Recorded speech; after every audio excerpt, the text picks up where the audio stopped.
100 में से 90 नंबर लाओ, 99 नंबर लाओ, 98 नंबर लाओ तो आप बहुत होशियार हैं, 33 नंबर लाओ, 30 नंबर लाओ तो आप बिल्कुल बेकार हैं।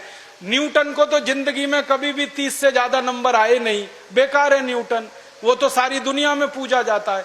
कभी फेल, हमेशा ही फेल हुआ, पास ही नहीं हुआ कभी न्यूटन। स्कूल वालों ने निकाल दिया उसको कि हर बार फेल हो जाता है, ये पढ़ने लायक नहीं है। जब स्कूल ने निकाल दिया उसको, तब उसका दिमाग खुल गया और उसने गिरते हुए सेब को देख लिया और उसने गुरुत्वाकर्षण का सिद्धांत दे दिया।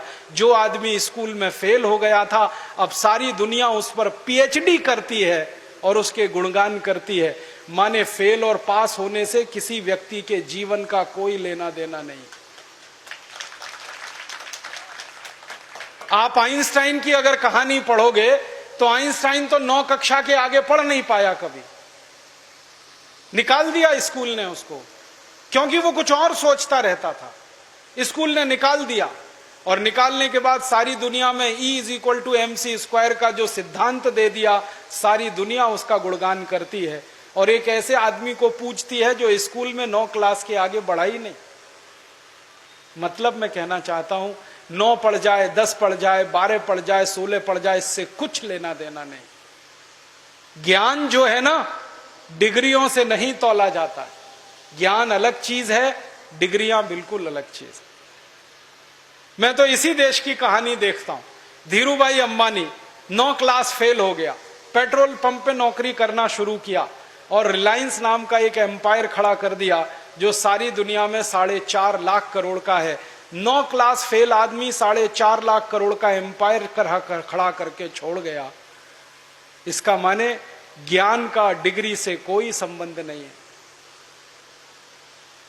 घनश्याम दास बिरला 4 क्लास पढ़े, स्कूल और गांव छोड़कर निकल गए, लोटा लेकर कलकत्ता पहुंच गए और इतना बड़ा खानदान बना दिया, बिरला एम्पायर, जो आज लाखों करोड़ का है। 4 क्लास पास आदमी ने किया। बिरला जी कहा करते थे कि क्लास पास करना कोई महत्व की बात नहीं है जीवन की तुलना में। तो हम जीवन को जीने वाली शिक्षा हमारे विद्यार्थियों को दें, ऐसी शिक्षा व्यवस्था हम बनाएं जिसमें डिग्री का महत्व ना हो, ज्ञान का महत्व हो, परीक्षा का महत्व ना हो, सीखने का महत्व हो, पढ़ाने का महत्व नहीं हो, सिखाने का महत्व हो। अध्यापक भी सीखें, विद्यार्थी भी सीखें, दोनों सीखने की प्रक्रिया में आगे बढ़ें। ऐसी एक शिक्षा व्यवस्था हम बनाना चाहते हैं और ये पूरी शिक्षा व्यवस्था मातृभाषा पर आधारित होगी, ये अंग्रेजी पर आधारित नहीं होगी। अंग्रेज आए तो अंग्रेजी आई, अंग्रेज गए तो अंग्रेजी चली जानी चाहिए थी। क्यों हमने रख लिया इस अंग्रेजी को? अंग्रेजी में पढ़ाते हैं अपने बच्चों को, मार मार के सिखाते हैं, बच्चे बेचारे अक्सर उसमें फेल हो जाते हैं। हिंदुस्तान के बच्चे गणित में पास होते हैं, भौतिकी में पास होते हैं, रसायन में पास होते हैं, अंग्रेजी में फेल हो जाते हैं। होना ही चाहिए उनको अंग्रेजी में फेल, क्योंकि अंग्रेजी विदेशी भाषा है। मुझे आप एक अंग्रेज बताइए और दिखाइए जो हिंदी में पास हो जाए, तो मैं अंग्रेजी में पास होकर दिखा सकता हूं।